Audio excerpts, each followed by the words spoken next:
नमस्कार, मी Mansi. News अनकटच्या top 10 बातमीपत्रात तुम्हा सगळ्यांचं स्वागत करते. या बातमीपत्रात आढावा घेऊया टॉप 10 घडामोडींचा. पंतप्रधान नरेंद्र मोदी यांनी काल आपला मतदारसंघ वाराणसीमध्ये 6,700 कोटी रुपयांच्या 23 प्रकल्पांची पायाभरणी आणि उद्घाटन केले. दरम्यान यावेळी भाषणात त्यांनी कुटुंबवादाची मानसिकता नष्ट करण्यासाठी एक मोठी घोषणा केली. पंतप्रधान मोदी म्हणाले की कुटुंबवादामुळे तरुणांचं सर्वाधिक नुकसान होतं. यासाठी आम्ही अशा 1 लाख तरुणांना राजकारणात आणण्याचा संकल्प केलाय. ज्यांचा राजकारणाशी काहीही संबंध नाही त्यांना नव्या राजकारणाचे केंद्रस्थान बनवले जाईल.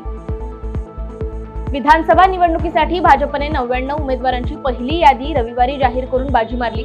उपमुख्यमंत्री देवेंद्र फडणवीस यांच्यासह भाजपच्या सर्व 10 मंत्र्यांना आणि विधानसभा अध्यक्ष राहुल नार्वेकर यांना पक्षाने उमेदवारी दिली. आमदारांना मोठ्या प्रमाणात डच्चू मिळणार अशी चर्चा असताना जुन्या शिलेदारांवर विश्वास टाकण्यात आल्याचं पहिल्या यादीवरून दिसतंय. या यादीत 13 महिलांनाही संधी देण्यात आली आहे. 8 महिन्यांपूर्वी समाजवादी गणराज्य पक्षाची स्थापना करणारे माजी आमदार कपिल पाटील यांनी त्यांचा पक्ष काँग्रेसमध्ये विलीन केलाय.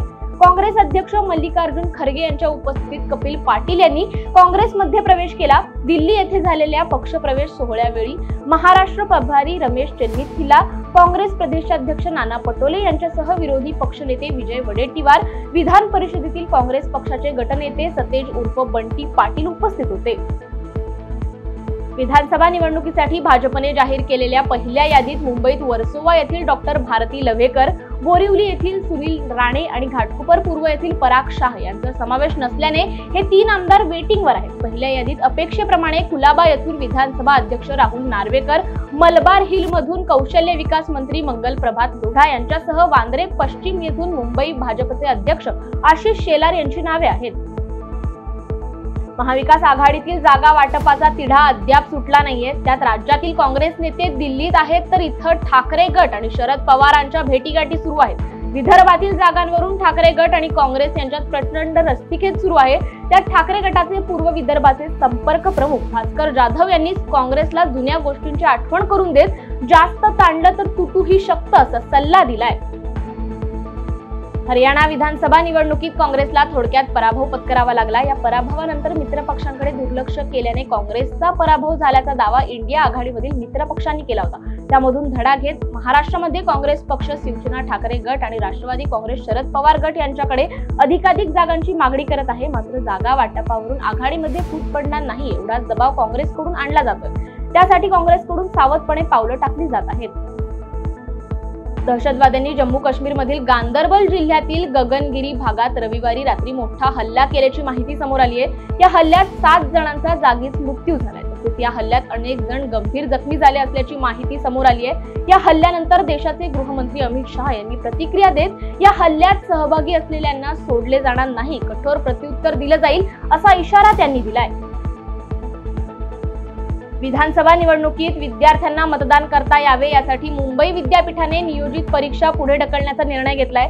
त्यानुसार 19 नोव्हेंबर आणि 20 नोव्हेंबरला होणारे पेपर पुढे ढकलण्यात आले. विधानसभेसाठी 20 नोव्हेंबरला मतदान होणार आहे. मात्र या दिवशी मुंबई विद्यापीठाच्या विविध विद्याशाखांच्या परीक्षा घेण्यात येणार होत्या.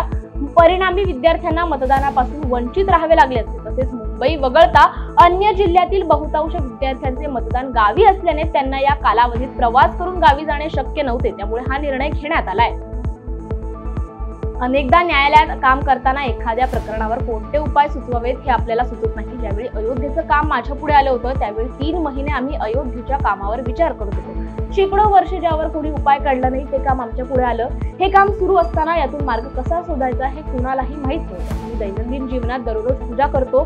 त्यामुळे मी भगवंतासमोर बसलो आणि त्यांनाच यातून मार्ग शोधून द्या अशी प्रार्थना केली. मनात आस्था असेल तर मार्ग नेहमी निघतो असं मला वाटतं, असं मत सर्वोच्च न्यायालयाचे सरन्यायाधीश डॉक्टर धनंजय चंद्रचूड यांनी व्यक्त केलंय.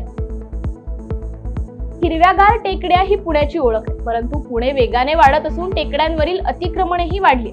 या टेकड्यांचे संरक्षण करणे अत्यंत आवश्यक बनले. त्यामुळे टेकड्या वाचवण्यासाठी आणि टेकडीवरील प्रस्तावित 3 प्रकल्प रद्द करण्यासाठी जो उमेदवार काम करेल त्यांनाच आगामी विधानसभा निवडणुकीत आम्ही मतदान करू असा निर्धार टेकडी प्रेमींनी काल केला. मोठ्या संख्येने पुणेकर टेकडीवर आले होते आणि त्यांनी एकत्र येऊन हा निर्णय घेतलाय.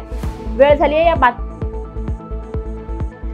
आहे टॉप 10 मध्ये इथेच थांबायची. पाहत रहा न्यूज अनकट.